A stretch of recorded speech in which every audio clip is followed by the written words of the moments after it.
Fique um representante de cada entidade. O restante, a gente pede por gentileza que deixe.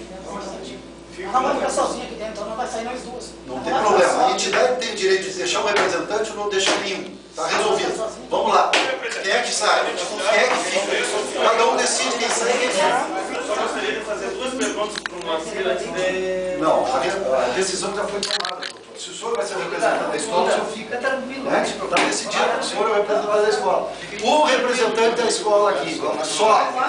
Está decidido. Tá, gente? Tá, por gentileza, um representante. Vocês, quem, agora quem sai, vocês decidem. Por favor. Vamos por escola aqui, por favor. E vamos sentar à mesa. Aí não há necessidade desse espaço. Vamos sentar aqui.